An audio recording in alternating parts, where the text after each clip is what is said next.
Okay, this is going to be our best one. I hope so. I do too. All right, hey, welcome to the father-daughter dance. And this is my favorite topic of them all. I don't know that this style is unique to us, but I felt very strongly growing up. I was one of the only parents who had the nerve to do it, and I have 3 kids, and I believe that it really worked well. So we're going to talk through how to prepare your daughter for the next stage of life, right? So if she's preschool, the next stage of life is elementary school. And when she gets toward the end of that, the next stage of life is middle school, and then high school, and then college, and then after college, and marriage, and family. Here's what I wanted to do, and I'm just going to take Sarah Beth. My job is to prepare her for a life without me. To prepare her to be able to love another man who is her husband more than she's ever loved me. And to be able to have a family that she can live with and move with and work with, and to be completely on her own and ready to be a mature adult without dad giving any advice at all, though I'm happy to give it anytime she asks. Okay, well, if that's what I want her to be after college, then now during college, I've got to do some things now, right? I've got to make sure that she understands money and some financial matters. I need to begin to describe to her credit and what that is for good and bad. I've got to help her think through job and career and what that is going to look like. I've got to be able to help her think through spending habits and a living a lifestyle that she can afford. And so if I can do all that now that she's in college, she'll be more prepared for her life after college. Now, the question is, what did I have to do to prepare her for her current style? She's now in college. What about this stage?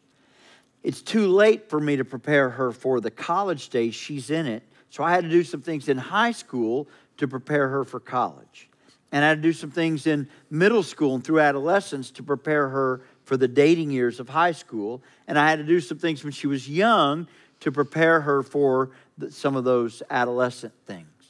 So I'm going to talk through each of those stages. But first, I'd like Sarah Beth to kind of give us, to walk through some of her experience of going through those stages of life.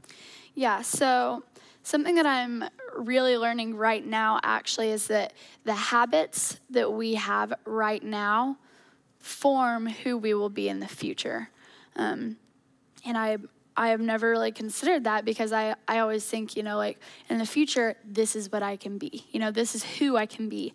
But we can't be this person without putting habits into play. And so, each phase of our life, we are learning new lessons because, as babies, we can't learn everything there is to know and fully understand it, so each phase is something different.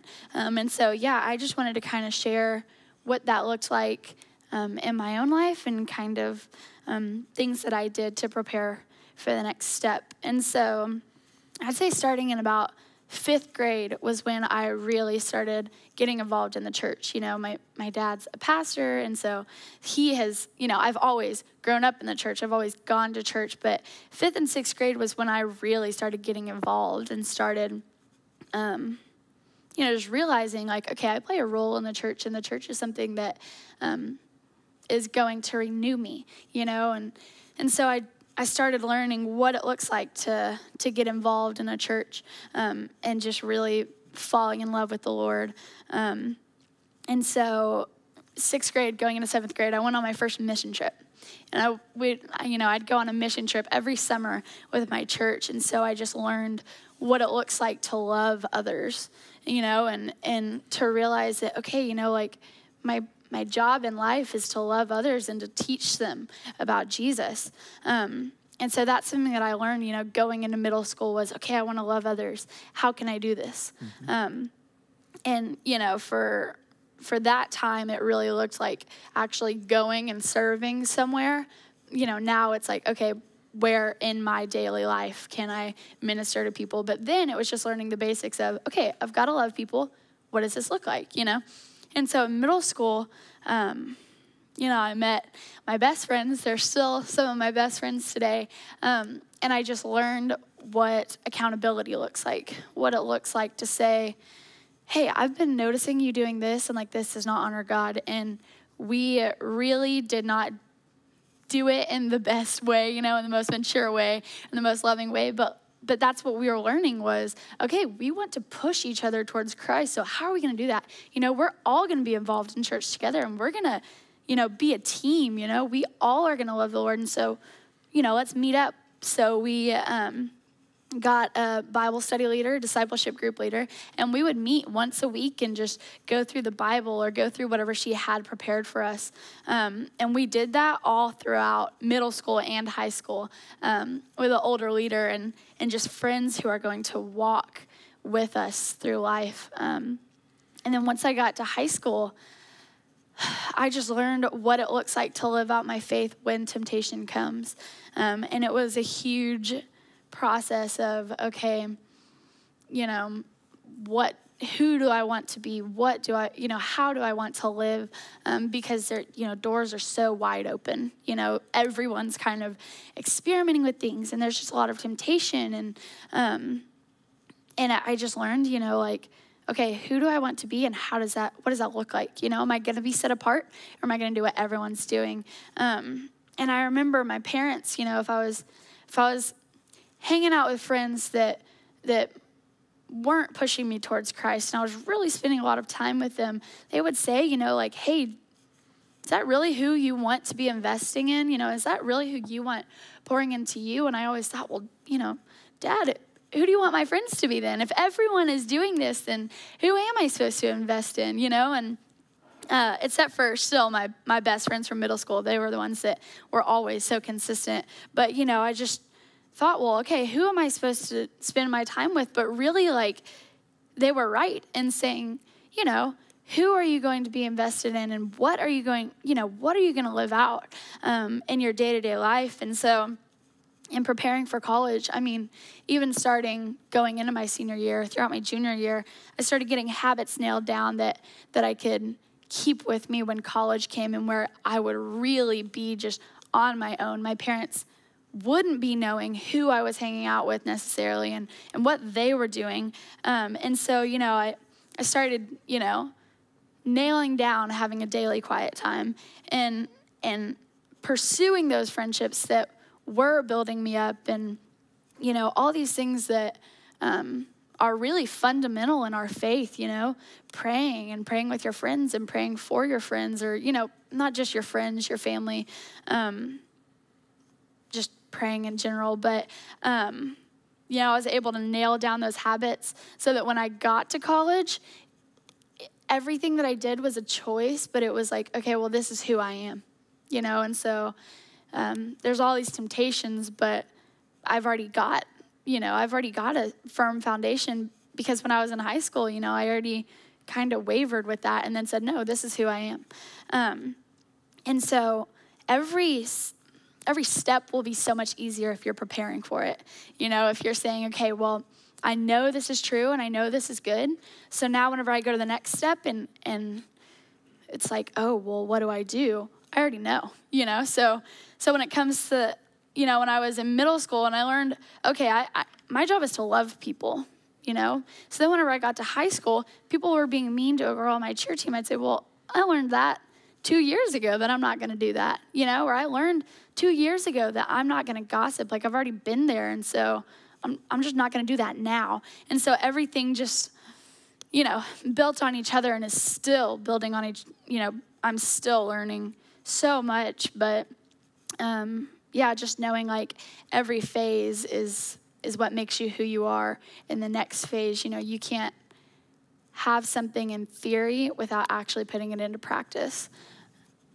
That's good. So you notice that she's talking about the stages in her life. Mm-hmm. Now, dads, let me tell you how you can help them, how you can come alongside them and help them through those stages.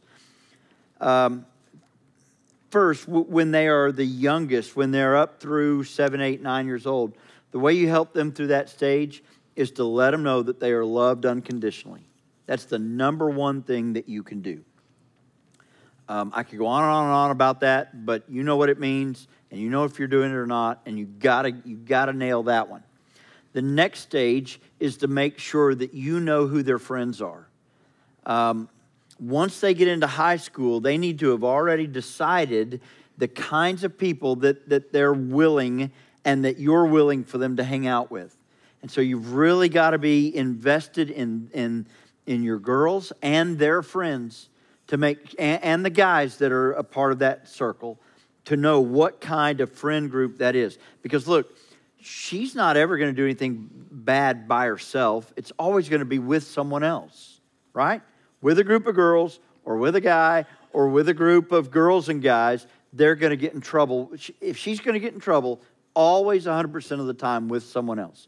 So if she could surround herself with the kind of people that might encourage her to stay out of trouble, then she solved a big part of the issues in those high school and college age. So middle school, I just wanted to be invested in her friends and make sure that was the kind of group. And so she had one boy that she wanted to kind of hang around with, probably 8th grade or so. And I just said, no. Nope, not going to hang out with him. Will not do it. Don't text him. Don't call. He's not the kind of guy that you're going to be around. And oh, you were mad. Remember that? Yeah, that was one of the biggest things that I tried to fight you on in middle school. Yeah. But it is one of those things that he was always that way. You know, he never really got out of that. And so my dad was able to call it. And he just put his foot down and said, no, this isn't going to happen. And saved me from, who knows what, but it definitely saved me from anything negative happening. Saved you from a guy that didn't have the same values that you had and that we had and that we tried to promote. So as it relates to boys, for instance, in those middle school years, I wasn't the no boyfriend kind of dad, but if she was going to be with a guy, then they were going to be in a group. And I didn't mind her going with a guy if there were 4 other guys and 4 other girls and they could go in a pack. That was okay. And I was going to make sure that they were going somewhere that was fairly safe so that they couldn't slip off by themselves too much. Again, you got to be careful the kind of rules that you want to set. I mean, what am I going to say? She can never go to a friend's house because she might. At some point, I had to trust her and what she was going to do, but I was going to trust her in a pack. And then through the high school years with the boys, I just wanted to, my only rule was I have to know the boy before you can go out with him. I have to know him. And if I don't know him, then he's got to come to the house and meet me, and he and I are going to hang out first because I want to get to know him a little bit before I'm going to let him go with her. Now, in the high school years, while you can hold those reins tight in elementary and middle school, in the high school years, you got to let those reins up. You got to start letting your daughter run a little bit and understand what that is. And for us, that meant that by the time she was a senior in high school, she had no rules. No rules. No curfew. No telling her where she could go, when she could go, who she could go with, how to spend her money. She had 0 rules. I mean, none. Her entire senior year of high school. And I had buddies who said, you're crazy. Maybe you did that with your sons. You can't do that with your daughter. That's irresponsible parenting. But here's what I knew. I wanted her to experience some things her senior year of high school while she lived in my house. Because too many girls have all the rules. They're told when they can get up and what they're going to eat and where they can go. And they have all these rules. And then they leave to go get a job or they go to college and they have no rules. Woo! They are living it up and they get in all kinds of trouble. I know you had to have seen that, right? Yeah, and the key with that, though, is you expected me to do what was right. And I knew what my parents' expectation was. And so, you know, even if there was no rules necessarily, I knew that there wasn't rules, but there wasn't rules because I better be doing what was right, you know? Yeah, sure. But that's life. That's you living the life that you wanted to live, that we wanted you to live, that you're going to live for the next 60 years, right? So if you're going to live it for 60 years when you don't live with us when you're on your own, then why wouldn't we expect you and let you live it when you were 18? So you had that one thing that, were a big mistake that you made, right? And you get caught, and we're able to talk about it. But guess what, guys? I was there, and I could talk about it. If that same thing had happened a year later as a freshman in college, that would have happened. She would have been really upset because she knew that she had done something that wasn't right, but I wouldn't have been there. So I really wanted her to make some of those freshman year mistakes when she was a senior living under our roof, where her mom could be there to support her. I could be there. We could talk through why that was bad decisions being made, and yet we could still love her and let her know, you're loved by God, you're loved by us, it's going to be okay. Well, and something else, since I've been in college is the verse that I read earlier in Ephesians. It says, obey your parents. But then it also says, honor your father and mother. And so beyond obeying the rules that they set out, it is so important to honor them. So being above reproach and saying, okay, well, yes, this might not be black and white. This might not be directly against a rule that they even would have per se, but does this honor them? Does this, bring the most respect to my parents? And that's something too that I've just kept in mind even in college is, okay, I don't have these rules, but does this honor them? All right, what would you say to the dad who's watching this who has a 17-year-old daughter who is extremely rebellious? What does that dad do? Because you weren't that. I mean, you got in normal high school trouble, but you weren't just that. Extremely rebellious. Yeah. Well, what does that dad do? Honestly, a lot of those cases that I saw were, because in the beginning their dads were kind of permissive, and so like if you know that your daughter is doing this, I'd say step up and say, hey, no, we're not going to do this, and hey, we're going to find different friends, and really getting involved and saying, okay, this is not right. And maybe even before that happens too, but just being willing to say, you know what, we are going to kind of put tighter reins on this because I'm not going to let you do those things, And in senior year, I didn't have any rules, but I wanted to go to this party, and my parents knew, the person whose house it's at, not a great reputation, like we know this is not going to go well. And so they said, and I think that was the only time that they said, no, we're not going to do this my senior year. But they said, no, you're not going to go to this. And just being willing to say, okay, you know what, I'm stepping in. This is not okay, and this is not who you want to be. And maybe opening conversations of, okay, you're doing all these things with your friends, but look at how your friends are treating you too. And so being able to put it in perspective of like, this is not fulfilling. And like the fruit that you're seeing is, none of it is good, even if it may be fun, Yeah. Yeah. It's a tricky thing, the father-daughter dance. It's tricky. I think so too. It really is. And yet, if it's done right, if it's done with a long-range goal in mind, it can be the most rewarding thing, because she and I have a great relationship today. Not the perfect relationship. We haven't always. I mean, good night. We butt heads, and we're so alike in so many ways that it's hard for us to be close at times, right? Mm-hmm. I wait, and then sometimes we're so different. I wake up in a great mood. Woo, let's go, and she wakes up grumpy. So for me to walk into her room and say, "Hey, let's go, let's wake up," she's going, "Get out of here. Go, please go away." And it's, look, so now I know, hey, you know what? She wakes up grumpy. So I'm able to walk in a little quieter, to reach in, to give you a little kiss on the forehead and say, hey, have a great day. And then, even though I've awakened her and that doesn't make her real happy, the way that I've done it, she's able to say, okay, you have a great day too. And then she can go back to bed. So yeah, and I think I was just still thinking about if your daughter's 17 and crazy, what are you going to do?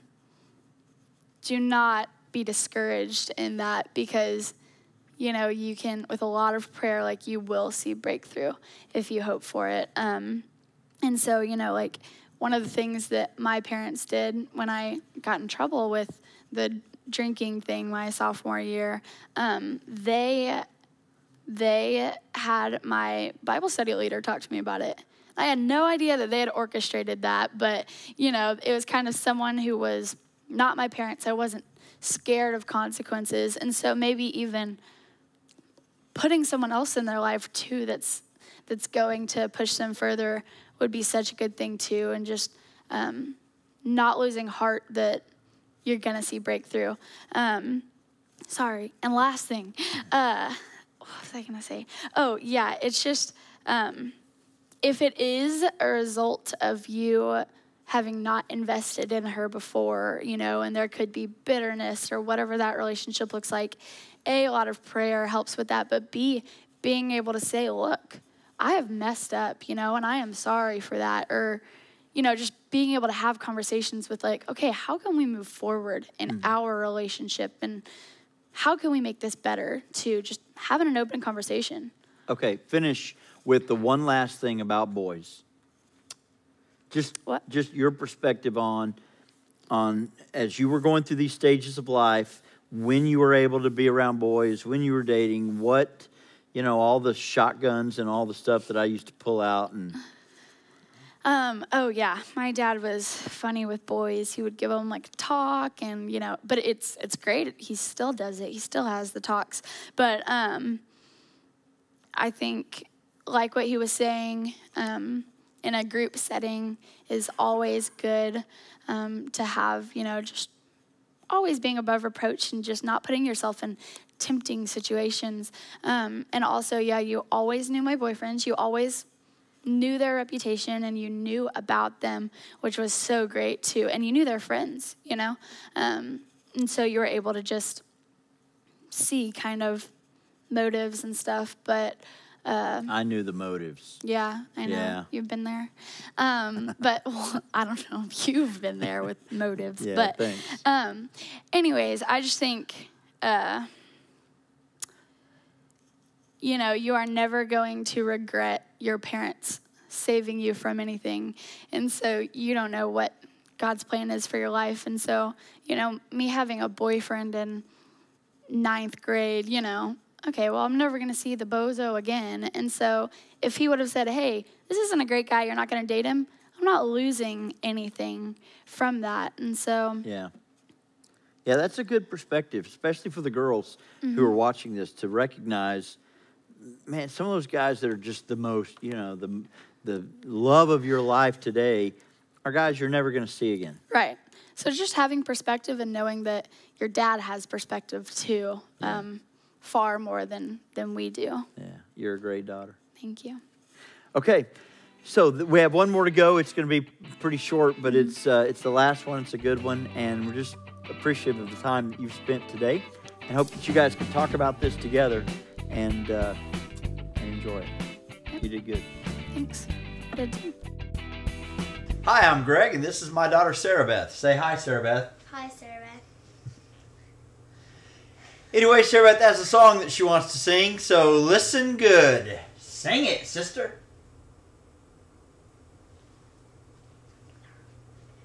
Okay. Sarah Beth Beecham singing her song. Sing it, sister. Okay. I don't remember the time or place or what you were wearing, and it's unclear about how we met. All I know is the best conversation that I've ever had. She's singing about her daddy. No. Yes, you are. Yes, she is. She's singing about her daddy, the conversation that we had just the other night about her boyfriend, Sam. No. I'm watching you, Sam. Here, I'll sing a different song.